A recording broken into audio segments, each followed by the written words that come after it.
dedicated to Eastern and Southern Kentucky. This is WYMT Mountain News at 11. Good evening, I'm Madison Carmouche. Snow showers continue across the mountains tonight while we are tracking a slow drying trend. This wintry forecast is far from over. First Alert meteorologist Cameron Aaron has more on what to expect for the weekend. Cameron? Yeah, Madison, we are tracking some more snow showers as we close out your Friday up on First Alert Pinpoint Doppler. The good news, nothing too heavy, but some more spotty snow showers or snow flurries are likely as we go into tonight. But like Madison talked about, we are tracking a slow drying trend overnight. Those temperatures, though, are cold at this hour, down to 16 for Pikeville, 14 over in Jackson, 15 for London, and 17 over in Clay County for Manchester. Lows as we wake up and start the weekend for many of us back in the single digits to lower teens by tomorrow morning. So once again, some very cold weather is on the way. And again, we are tracking a small chance of a few passing snow showers or snow flurries overnight, but a drying trend is on the way as early as tomorrow. But that First Alert weather day does continue throughout the weekend, as we are tracking some more very cold weather tomorrow and on Sunday. Low temperatures possibly close to or below zero by Sunday morning. Also tracking some wind chills that are close to -15 by Sunday morning. Let's time this out on Future View. The white number is the air temperature. The blue number is the feels like temperature or the wind chill. And notice by tomorrow morning, most of us wake up in the single digits. Those wind chills between -10, -15 degrees in some areas. Now we are tracking some mainly dry weather tomorrow. A small chance of a passing snow flurry early in the morning, but again, most of us are dry, and those temperatures top out in the upper teens and lower 20s. Now notice as we go into late tomorrow, also early on Sunday, those clouds begin to clear. Once you factor in a clear sky with a calm wind, also the snow on the ground, those temperatures are going to tumble. Most of us wake up close to zero or below zero by Sunday morning, and once again, those wind chills possibly as low as -15 by Sunday morning. Now, some good news.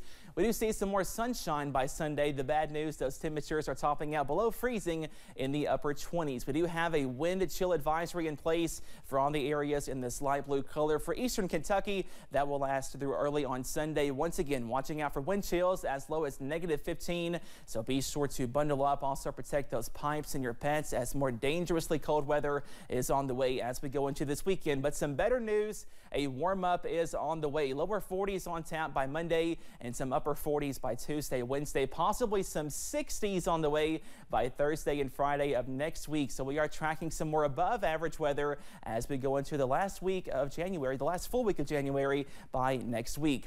Here is a look at your Community Trust Bank 7-day forecast, where the weekend is always in view. A First Alert weather day continues tomorrow and on Sunday as more bitterly cold weather is on tap. A small chance of a snow flurry or a snow shower early in the morning tomorrow, but again, most of us are drying out, also cooling down. Upper teens tomorrow, upper 20s by Sunday, lower 40s on Monday, back in the upper 40s by Tuesday, Wednesday. Now we are watching out for rain chances to once again increase by Tuesday evening, and more showers looking likely by Wednesday, Thursday, and Friday of next week. So once again, be sure to stay weather aware and keep up with the forecast as we go into next week. Madison? All right, Cameron, thank you. One Berea family is left without a home following an early morning fire, with officials saying it could be related to the contaminated kerosene the family purchased at a local gas station. Alyssa Williams sat down with the family to learn more. It was a little after 6 a.m. Friday morning when Lloyd Bowles went to put kerosene in the kerosene heater within his home. I went over yesterday and got a new tank. And when I put it in this morning, it exploded right in my face. Fire went all the way to the ceiling. The home Bowles shared with his daughter and son-in-law was immediately engulfed in flames. And in a matter of minutes, the family lost everything. It's heartbreaking. I mean, we're homeless. Lost 3 out of 4 pets. We don't have anything except our vehicles. That's it.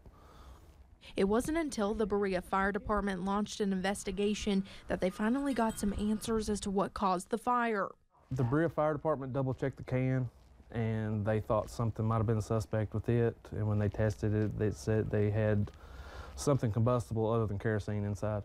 After testing the kerosene at the 76 gas station near Barnes Lane, where the family bought the kerosene used Friday morning, officials shut the pump down. And while this incident is still being investigated by the Berea Fire Department, they're urging anyone else who might have purchased kerosene from that station to check it before use. If you're burning the kerosene heater, make sure you get good kerosene, okay? If you don't, it'll burn your house down. Those with the 76 gas station opted not to be on camera, but say they don't know why or how the kerosene could have been contaminated. In Berea, Alyssa Williams, WKYT. The kerosene pulled from the pump at the 76 station was yellow in color when it's supposed to be clear. Bowles' son-in-law, Adam Holt, says the kerosene they had also had a similar smell to gasoline. Several deaths in Kentucky this week are being blamed on the bitter cold temperatures. Governor Andy Beshear says Kentucky Emergency Management has reported 5 deaths due to the freezing temperatures. One of those was a 44-year-old woman in Floyd County. The other deaths were in counties throughout the state, including Davies, Fayette, Oldham, and Oldham counties. A Knox County woman was rescued from the bitter cold on Friday. The Knox County Sheriff's Office responded to Owens Hollow Road in the Gray community. Deputies found the woman in her car in a private driveway where she was stuck with no cell phone service. Officials say the woman was disoriented and appeared to be having a medical issue. She was taken to the Barberville ARH for treatment.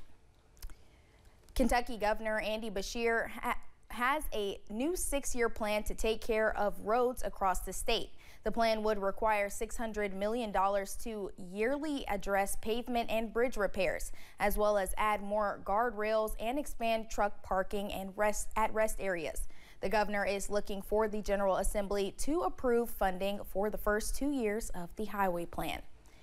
The new section of US 460 that connects Pike County to Buchanan County, Virginia, is a go-to spot for elk, and the roadway has seen its share of crashes and incidents involving elk since opening late last year. Officials say the elk reintroduction project and the roadway expansion were 2 unrelated projects, and the road expansion was planned long before the elk population grew. So caution is required as the projects coexist. Deputies with the Laurel County Sheriff's Office are delivering medicine to people and taking people to get needed items. With the help of London police, deputies made dozens of trips to places people have not felt safe leaving on their own. Throughout the winter months, mental health professionals see an increase in patients seeking help. From lack of sunshine to not having much social interaction, there are several reasons as to why they see this increase. Hazard ARH nurse practitioner Suzette Miller says it is important to ask for help if needed. There are times when the mood worsens beyond just that seasonal affective disorder and becomes seriously depressed, and people may start to have thoughts of suicide. And it's important to know that there is a national hotline, and the number is 988, and anyone can reach out at any time, and they can give you advice on what steps that you need to take next. Miller says even talking to friends or family can be a big help regarding your mental health. Hazard Community and Technical College received a grant to create hubs in high schools. Administrators say the hubs can help connect high school students and ease the transition to higher education. Jamma Griffey with HCTC says they want to involve more students as they learn of more opportunities. When we were writing this grant, we identified a large number of students who didn't go to college, who didn't go to work, who didn't go, things of that the resources that we had that we could find that. I think the ultimate goal of this grant is to encourage students. Administrators also say the hubs can help students connect during days they are stuck at home in the snow. Well, thank you for joining us tonight. Nate Johnson and Audrey Hausberger will be right here with tonight's ARH Sports Overtime after this break.